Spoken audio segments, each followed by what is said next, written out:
Bonjour, nous sommes le vendredi 9 février 2024 et l'info qui vient juste de tomber est la disparition de Robert Badinter, l'homme du combat contre la peine de mort. L'ex-garde des Sceaux, mort ce vendredi, est entré dans la postérité avec sa loi du 9 octobre 1981, l'aboutissement de l'œuvre de toute une vie pour l'avocat qui s'est fait connaître en sauvant Patrick Henry de la guillotine en 1977. Décédé à l'âge de 95 ans. Lorsque Robert Badinter, mort à l'âge de 95 ans, recevait chez lui rue Guynemer, Paris 6e, dans son bureau lumineux offrant une vue majestueuse sur le Panthéon et les fondations du Jardin du Luxembourg. Il conviait immanquablement le visiteur à un voyage dans la terrible histoire de la peine de mort. L'ancien ministre de la Justice, artisan de son abolition en 1981, la mesure la plus mémorable de la présidence de François Hollande, conservait là, entre meubles d'époque et tableaux contemporains, une précieuse foison de documents historiques, certains datant de Louis XVI et de la Révolution, glanés dans les archives des parlements de jadis, dans les librairies spécialisées ou dans les salles des ventes.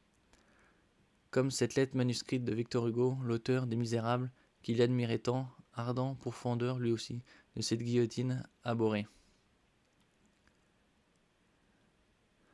Dans ce musée intime, le vieux sage, au regard toujours pétillant, sous les sourcils en broussailles, extirpait d'un cahier relié en cuir noir la pièce la plus chère à son cœur.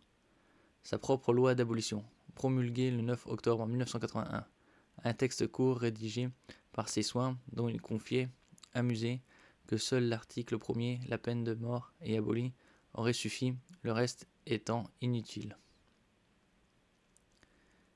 Et une page couverte de 5 signatures, outre la sienne propre, tracée au bic noir, celle du président François Mitterrand, du Premier ministre Pierre Mauroy et des ministres Gaston Defferre, Intérieur, et Charles Hernu, Défense, tous disparus longtemps avant lui.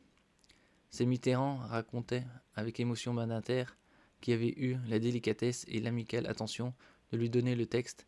Il n'en existe qu'une poignée d'exemplaires, ainsi paraphés lors de ce Conseil des ministres historiques. Icône humaniste de la gauche, à l'instar d'une Simone Veil pour la droite, Robert Badinter partageait avec la ministre instauratrice de la loi IVG une histoire familiale marquée par les camps de la mort nazie.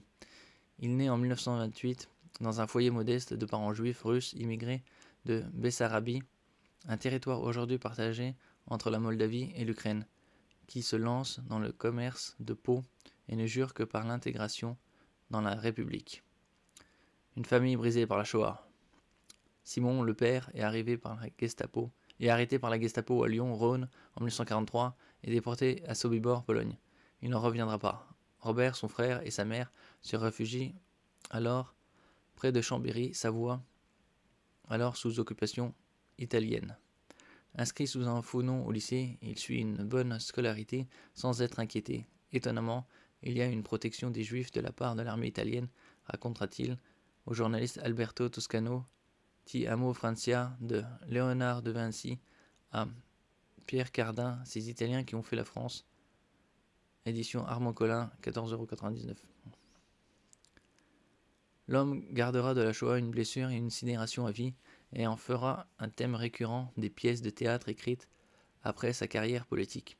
Alors qu'on l'interrogeait récemment sur un retour de l'antisémitisme, il répondit avec un sourire amer « J'avais 12 ans en 1940, 16 à la fin de l'occupation. Être un adolescent juif dans la France occupée, ça ne prédispose pas à l'optimisme. » Après la guerre, Robert Badinter entame des études de droit et admis à 22 ans au barreau de Paris. Fait ses premières armes sous la houlette d'un ténor de l'époque, maître Henri Torres, avocat d'anarchiste mais aussi du milieu, qui lui inculque que tout accusé est avant tout un homme à défendre. Le jeune maître Badinter défend en 1960 les membres du réseau Jinson, un groupe de militants français qui soutenait les indépendantistes algériens, devient un avocat en vue, fondera bientôt un cabinet d'affaires prospère. Mais sa grande cause est la lutte contre la peine de mort.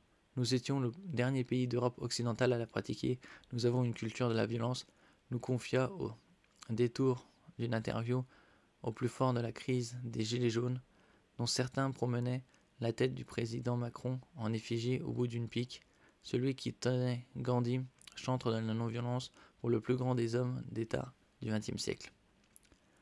Orateur passionné, semblant en transe dans ses plaidoiries, il évoquait souvent le timbre encore vibrant des procès de Buffet et Bonton en 1972 qui finirent à la guillotine, ou de Patrick Henry en 1977 dont il sauva la tête avec l'atmosphère de haine et les cris à mort des foules autour des tribunaux d'assises en province.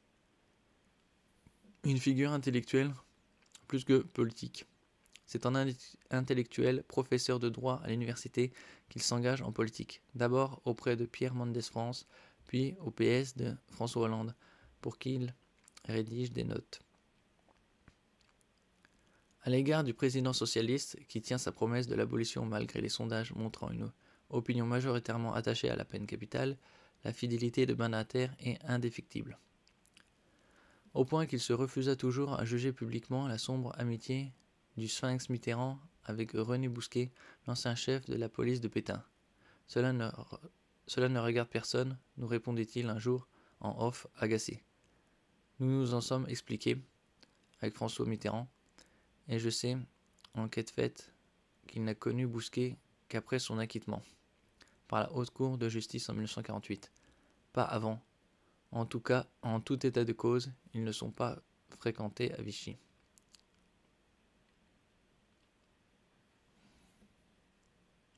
Le juriste rigoureux est un peu froid, ne fut jamais vraiment à l'aise dans un monde politique parfois brutal. Président du Conseil constitutionnel de 1986 à 1995, puis sénateur jusqu'en 2011, il écrit beaucoup. Théâtre, biographie historique, ouvrages juridiques, une fois en tandem avec son épouse Elisabeth Badinter.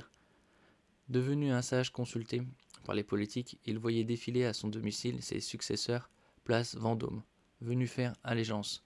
Malgré son physique de plus en plus frêle, il se tenait droit comme un i, remettait veston et cravate devant le photographe.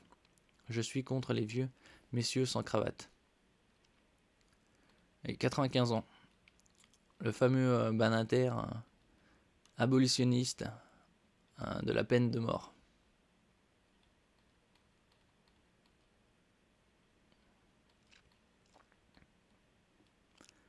Merci pour votre écoute. Laissez un commentaire, un j'aime, partagez et abonnez-vous à la chaîne.